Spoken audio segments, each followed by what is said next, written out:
Bonjour à tous.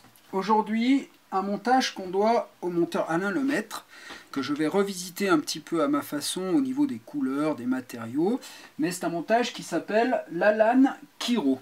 Alors, je vais prendre, vous l'aurez compris, un Kiro, ça veut dire que c'est une mouche qui va pêcher plutôt en émergence.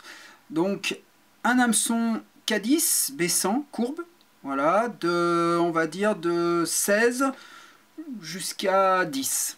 Voilà, 10 pour les plus grands lacs et 16 bien sûr pour les petites rivières parce qu'elles marchent aussi en rivière. Donc je prends du fil noir 6,0. Je vais venir mettre un petit dubbing vert fluo. Alors dubbing qui n'est pas facile à trouver. Alors du coup je le fais faire par mon collègue Alex. Voilà, qui est un pro du dubbing. Et je vais venir faire en fait un tag, un petit cul vert fluo à l'arrière de ma mouche. Comme ceci, je vais former vraiment sur l'arrière, hein, donc je fais un petit truc bien boursouflé, comme ça, qui se voit bien, en passant plusieurs fois au même endroit, hein, donc vous voyez, hop, j'ai mon petit cul qui s'est formé là, bien vert fluo. Voilà. J'en ai un petit peu trop mis. Ok. Ensuite, je vais venir fixer à cet endroit-là un morceau de tinsel argenté.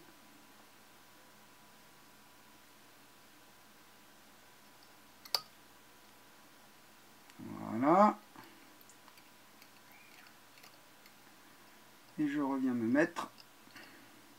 Alors vous remarquez, à chaque fois, je fais un aller-retour pour bien coincer mes matériaux pour pas qu'ils bougent. Là, je vais venir former un corps avec un dubbing de lièvre. Alors, je ne sais pas si on voit bien la couleur là. C'est un olive un peu terne. Pareil, hein, je fais faire mes dubbings par mélange en fait à Alex Leclerc, hein, voilà, qui est très bon là-dedans, qui fait des très beaux dubbings. Voilà, hop. Donc c'est un dubbing qui est olive, presque gris, et qui va me permettre d'avoir une couleur assez naturelle dans l'eau. Hop.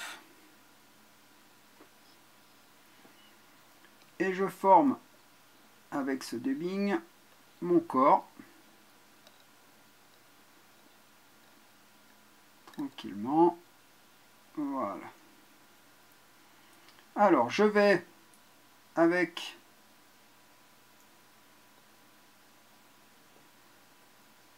mon tinsel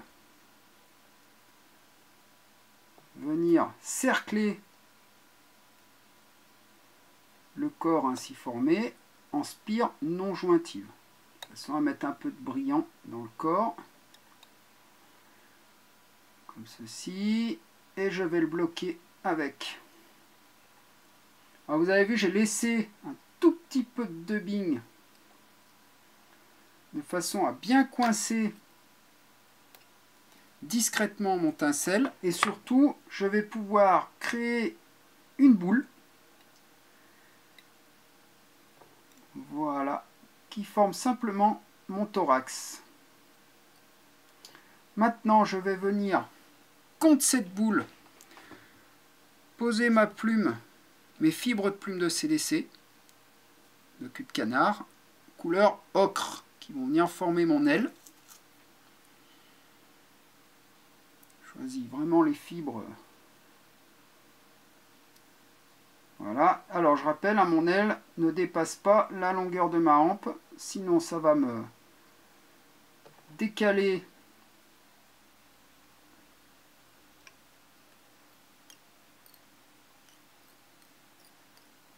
voilà. Je coupe ici mon excédent comme ceci et je vais venir former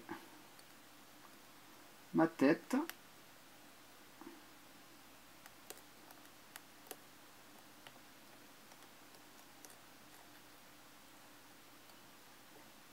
En remontant sur la petite boule comme ceci. Je fais mon nœud final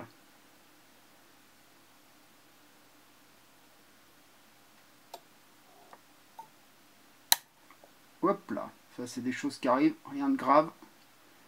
J'ai tiré un petit peu fort et ça me l'a sorti de l'étau, rien de grave. Vous voyez, hop, je la récupère. Dans ces cas-là, on craint tous que l'hameçon casse. Là, il n'a pas cassé. J'ai eu de la chance. Comme quoi, vous voyez, hop, voilà.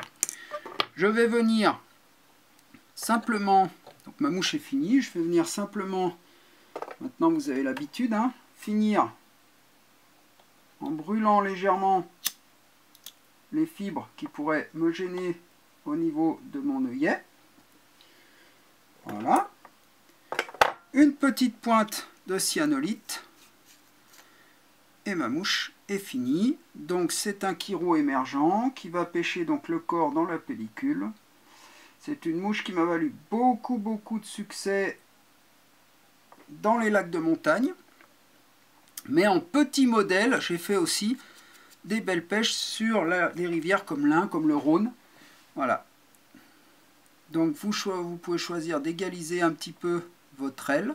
C'est vous qui la coiffez, vous pouvez la réduire, c'est vous qui voyez. Voilà. Bonne pêche à tous!